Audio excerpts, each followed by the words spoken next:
अच्छा, जरा सोचिए, दुनिया का सबसे घनी आबादी वाला रेगिस्तान और वहां पानी पहुंचाने की चुनौती। ये कितना बड़ा, कितना मुश्किल काम होगा, है ना?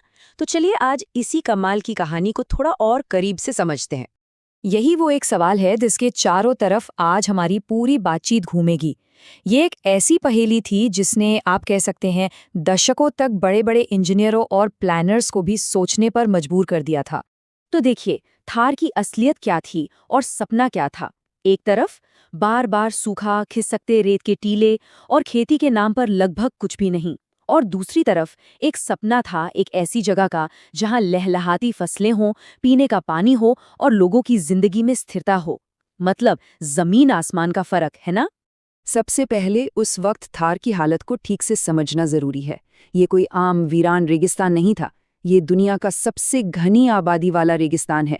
प्रति वर्ग किलोमीटर 83 से भी ज्यादा लोग। अब सोचिए, इतने सारे लोग, एक बहुत ही नाजुक इकोसिस्टम और ऊपर से पानी की जबरदस्त किल्लत। यही असल चुनौती थी। और इसी बहुत बड़ी चुनौती का जवाब बनकर सामने आई एक जबरदस्त योजना, इंदिरा गांधी नहर परियोजना। ये एक ऐसा आइडिया था जिसमें रेत के समंदर के बीचों बीच एक पूरी नदी बहा देने की हिम्मत थी। एक वादा, रेगिस्तान की पूरी तकदीर बदल देने का। जरा इसका रास्ता देखिए। ये नहर पंजाब के हरी के बैराज से शुरू होती है, ठीक वहीं जहां सतलुज और ब्यास नदियां मिलती हैं। और फिर वहां से ये सैकड़ों किलोमीटर का एक लंबा, बहुत लंबा सफर तय करती है, सीधा राजस्थान के सूखे इलाकों तक। देखिए, ये कोई एक दो दिन या साल का काम नहीं था, सफर बहुत लंबा था। सोचिए, 1948 में इंजीनियर कंवर सेन ने पहली बार इसका ख्याल पेश किया। फिर 10 साल बाद 1958 में जाकर राजस्थान नहर के नाम से इसका कंस्ट्रक्शन शुरू हुआ। और फिर कई साल बाद 1984 में इसे इसका आज का नाम मिला, इंदिरा गांधी नहर। 649 किलोमीटर। अंदाजा लगाइए ये कितना लंबा होगा। सिर्फ मेन कैनाल की लंबाई ही इस प्रोजेक्ट के विशाल होने का सबूत है।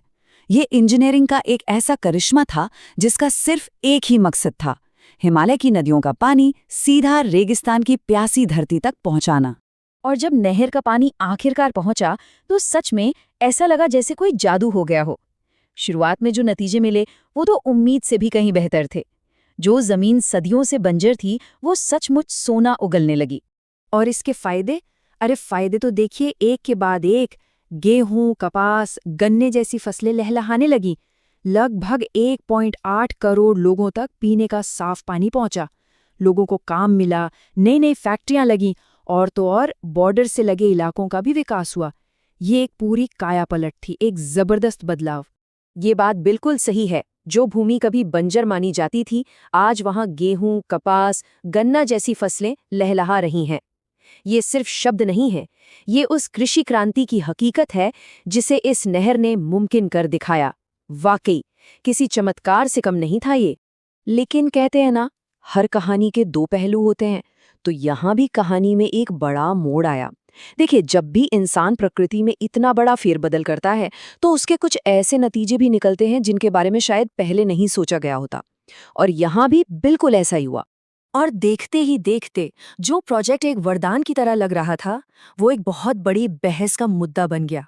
तो चलिए अब इस कहानी के दूसरे, थोड़े ज्यादा उलझे हुए पहलू को भी समझते हैं। सबसे पहली और बड़ी समस्या जो सामने आई वो थी वाटर लॉगिंग की, यानी कि जल भराव। अब इसका मतलब क्या है? आसान भाषा में समझें तो खेतों में जरूरत से ज्यादा पानी भर गया। पानी इतना ज्यादा कि पौधों की जड़ों तक हवा ही नहीं पहुंच पा रही थी। और नतीजा, फसलें गलने लगी, बर्बाद होने लगे। और ये वाटर लॉगिंग अपने साथ एक और बड़ी मुसीबत लेकर आया, सॉइल सैलिनिटी, यानी मिट्टी का खारापन। होता यह है कि जब पानी जमीन पर बहुत देर तक ठहरा रहता है तो वो जमीन के अंदर का नमक खींचकर ऊपर सतह पर ले आता है। और इसका नतीजा, मिट्टी धीरे धीरे खारी हो जाती है और खेती के लायक नहीं रहती। और ये कोई छोटा मोटा असर नहीं था। सुनिए, एक अंदाजे के मुताबिक नहर के कमान एरिया का करीब 30% हिस्सा, मतलब लगभग 1/3 इलाका, इसी वाटरलॉगिंग और खारेपन की चपेट में आ गया। ये एक बहुत बहुत बड़ा आंकड़ा है। तो कुल मिलाकर तस्वीर कुछ ऐसी बन रही थी। एक पड़ले में थे हरियाली, खेती में जबरदस्त बढ़ोतरी और रोजगार। तो वहीं दूसरे पड़ले में वाटरलॉगिंग, जमीन का खारापन और बायोडाइवर्सिटी को नुकसान जैसी भारी कीमतें भी थीं। एक ही सिक्के के दो पहलू, बिल्कुल। तो अब असली सवाल ये है कि आगे क्या? क्या हम इन फायदों को बनाए रखते हुए इन नुकसानों को ठीक कर सकते हैं? मतलब विकास और पर्यावरण के बीच वो सही वाला बैलेंस कैसे ढूंढा जाए? और अच्छी बात यह है कि इन सवालों के जवाब ढूंढने पर काम हो रहा है। जैसे जो एक्स्ट्रा पानी है उसे निकालने के लिए बेहतर ड्रेनेज सिस्टम बनाए जा रहे हैं, किसानों को ये समझाया जा रहा है कि ज़रूरत से ज़्यादा सिंचाई से बचें, ऐसी फसलें उगाने पर जोर दिया जा रहा है जो कम पानी में भी अच्छी पैदावार दें। और सबसे ज़रूरी बात, अब मैनेजमेंट में स्थानीय किसानों को भी शामिल किया जा रहा है।